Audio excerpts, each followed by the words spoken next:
Got to think, can they pull off the miracle again? They weren't even supposed to be in this game. Remember, even just going into the weekend, just a few days ago, forget the beginning of the season when they were at the bottom of the SEC, but just a few days ago, we thought the national championship game was going to be Ohio State versus Florida State. Yes, Auburn won the SEC, but they were still looking on the outside of that window until Saturday night when Ohio State lost the Big Ten championship to Michigan State. So suddenly Auburn is thrust into this game.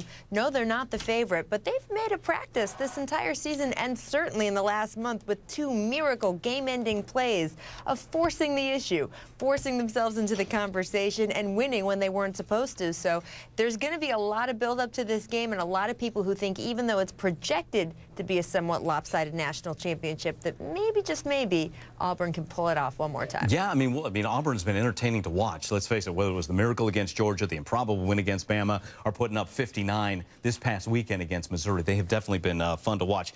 Jeff, you come at this as a fan, right? Do you like, and next year we're going to basically get a 4-team playoff. Are you happy about that we're getting closer to a playoff now, Jeff? Yeah, I am. I mean, college football is kind of haphazard, you know, from the days of Rutgers and Princeton to the, the first college game to now has been a haphazard process of conferences and, a lot of politics and a lot of money involved. And, yeah, I like to see it. The more regulated it is, the better. I'd like to see 8 teams because I think it makes for a better sport, more regulated. Okay.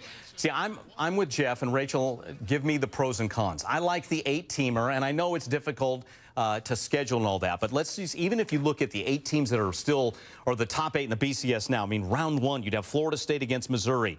You'd have Michigan State against Stanford, Auburn taking on Ohio State, Alabama against Baylor. That's if you had 8 teams. Do you think, Rachel, we'll ever get to an 8-team playoff like that? I'm not sure. It is a tough go. It's fun in the NCAA tournament with the basketball teams, but that's a much different kind of endeavor. Scheduling football games is different. You can't have guys play back-to-back nights the way you can with basketball games. So if you were trying to do an 8-team playoff, it would create such a schedule problem for kids who are at least supposed to be student athletes. We all know that there's a little bit of a grain of salt that comes with that expression, but we'd like to at least try to put them in the position